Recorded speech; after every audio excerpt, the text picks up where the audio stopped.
Morning guys, good morning. Yan guys, nandito lang din po kami sa city proper. Pero yan, kahit wala po tayong space sa bahay, pwede po tayong magtanim sa mga paso. Yan guys, yan o, tulad ng ginawa ko guys. So, yan. Yan. O, diba, pwede na tayong magtanim kahit sa paso lang. Pag wala tayong space. Ito na o, malalaki na rin sila. Yan. Malalaki na sila. And guys, ito ano ito, talong, yung gitry ko yung yung pabaliktad na pagtanim. Ayan na, buhay na sila. Ayan. Buhay na yan. Ayan guys. So, pwede po tayo magtanim kahit sa mga paso. Ito na papaya ko to. Yung mga papaya. Ito, buhay na din sila.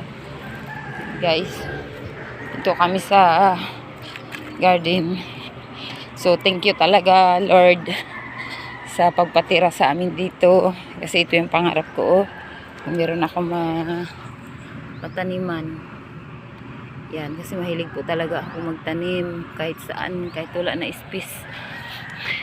Sa mga tinitirahan namin, nirentahan namin na yung mata nagpaputi-puti na lang, kahit wala na space, sige pa rin tira kahit sa tanim, kahit sa paso lang. Yan o, yan.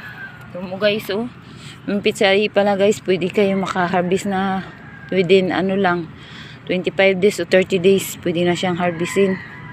Ganun lang kabilis pala ang pitsay. Kaso lang talaga kailangan mo ng alaga talaga siya, alagaan mo lang talaga. Yan na guys, oh, nakakatuwa na tingnan, oh.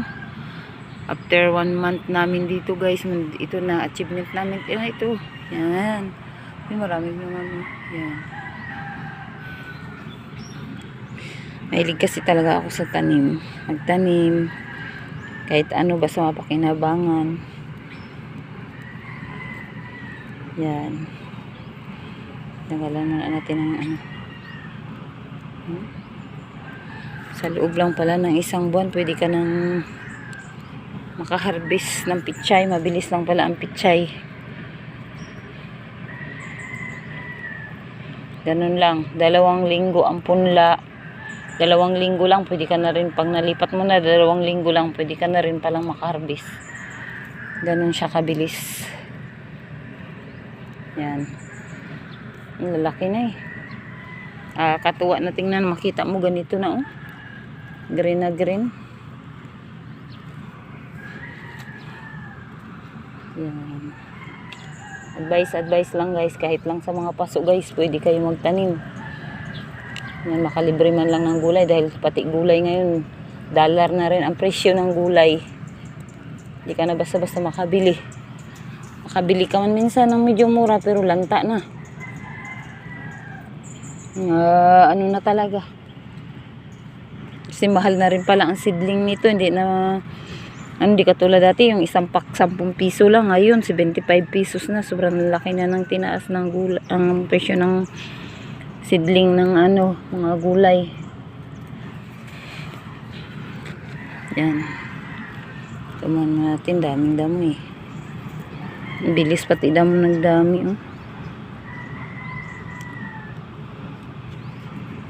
Nakakatuwa tingnan eh.